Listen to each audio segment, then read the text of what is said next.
YouTube. I am Helios5868, and I am responding, perhaps unwisely, to a Harvard professor. His video, debunking 3 capitalism myths, I think that's what it's called, is on the Learn Liberty channel. It was a featured video. I figured I'd click it, see what came up, and yeah, it was interesting, because he doesn't exactly lie in the video, but he twists the truth. He implies things that are completely untrue, and I feel that there needs to be another voice added to this. If for some reason his video does not, if I'm for some reason not able to reply to his video because, you know, he decides Learn Liberty has control over who replies to the videos, then I will link the video down below if you want to watch it. Anyways, here we go. His first myth is that pro-business equals pro-capitalism. Not true. Pro-capitalism is all about competition within a marketplace, and that businesses don't want capitalism. They want the government to give them an unfair advantage. In other words, they don't want capitalism. They don't want there to be fair competition. They want to have the competitive edge, and they want the government to give it to them. That is 100% true, except there's a problem. The regulations he's talking about are things like oil subsidies. These are things that tend to be, well, they tend to be the minority of government regulations. Most government regulations are targeted towards people who are economically disadvantaged. Product testing. People testing products. The wealthy have resources. They can do research on the product. They can find out if it's toxic. They have the resources. They can afford to do that. Busting restrictions on, oh, no, I'm getting confused. Keeping products safe, through product regulations. Busting trusts that come up when businesses try to become monopolies or trusts. The government comes in and people get arrested and the business gets broken up again. The labor laws, child labor laws, workplace safety regulations and the like, and protecting unionization, allowing workers to negotiate for their rights as a collective unit. These are all government regulations that help poorer people. They don't help businesses, they actually hurt businesses. So technically he's right, but he's ignoring, he's focusing on, he's ignoring the forest for the tree. He's missing the big picture in this. And the big picture is very much against his point on the first one. The second one, that capitalism creates an unfair distribution of wealth, of income. Capitalism rewards hard workers, and it helps the poor when capitalism is not interfered with. It actually, that's not what he said at all. I'm getting confused again. But basically, that if you work hard, you get more money. If you don't work as hard, you don't get that money. He established that helping the poor is an option, but that's completely different than interfering with capitalism.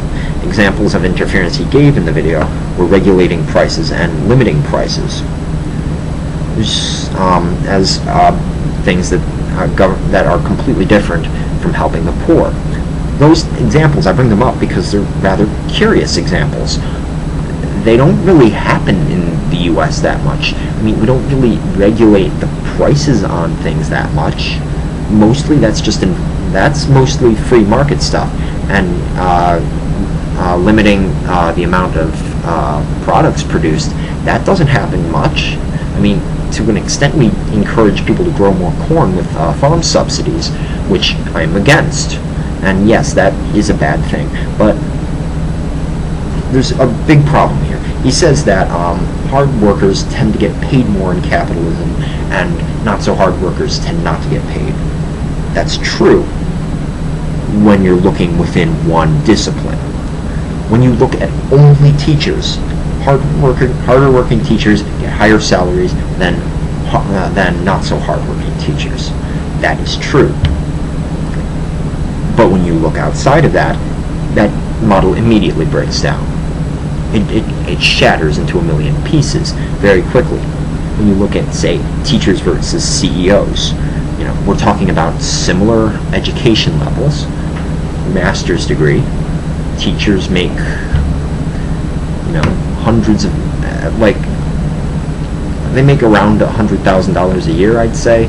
I'm not an expert at this, so it might be higher, it might be lower, but it's in that range. It's right around, it's in the upper tens of thousands, low hundreds of thousands range. It's right around that cutoff point, I think. CEOs take home millions in bonuses. Just their bonus. Their bonus is in the millions. We're not even talking about their salary. Their bonus is in the millions of dollars. There's no competition there.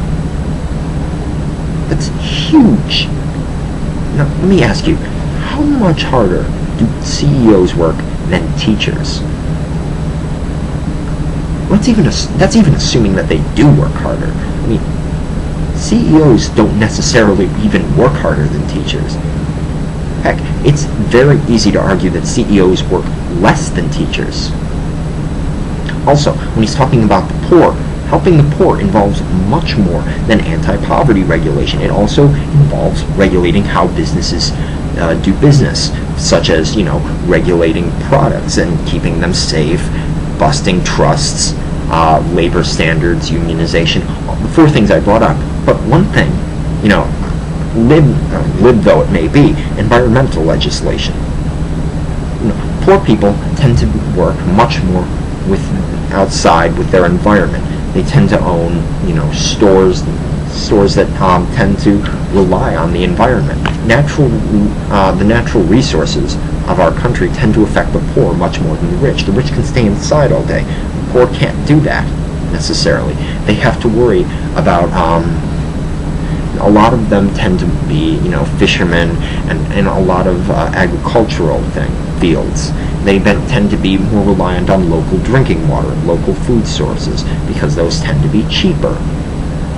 The simple truth is, protecting the environment is also anti-poverty. But all five of those things that I've listed are all, they all involve regulating corporations. So, my question is, if you support helping the poor, how easily can you just push those out of the way? This is not an indictment. This is just little details that seem to fly under the radar with this video. Again, I'm not trying to accuse him of, being inconsistent yet, but these are things that just seem to fly under the radar. That he's overlooking, that are very important, particularly with the interoccupational differences in pay. That's a pretty big deal that he doesn't seem to even recognize. And not recognizing the problems with regulation mostly helping the lower class, and casting it as if it helps the businesses most. That doesn't make a lot of sense. But the third is really the big one.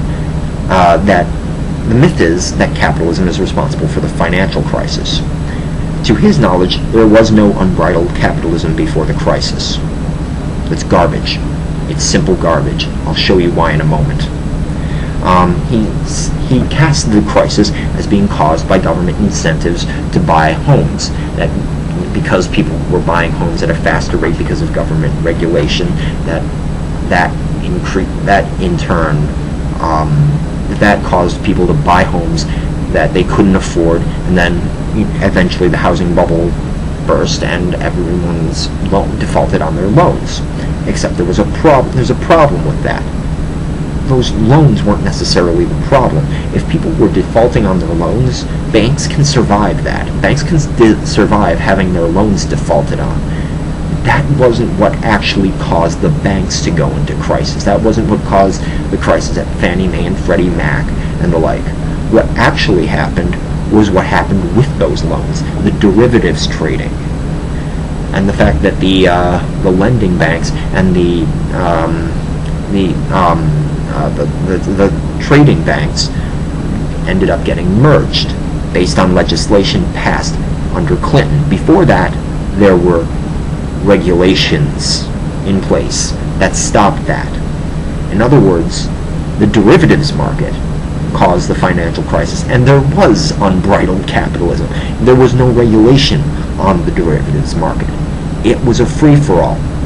And then the market collapsed because when you had this wave of home loans collapsing, what ended up happening was there were so many bets going on that eventually the whole system just the bets going on. Eventually, all of those derivatives trades, all those bets being placed, were on nothing. They were on loans that couldn't be repaid. That it was all paper, and this paper was being traded. But when people realized that there wasn't anything supporting the paper, that's when you have the bust. That's unregulated capitalism. So, I hope this video wasn't too confusing and too, rambly and weird, because I'm kind of speaking off the cuff and I kind of have a tendency to stutter and forget my train of thought. But anyways, I am Helios5868. If you didn't like the video, comment, tell me why. Don't troll, please. I'd like to hear why I actually screwed up, and thank you for granting me your attention. Thank you.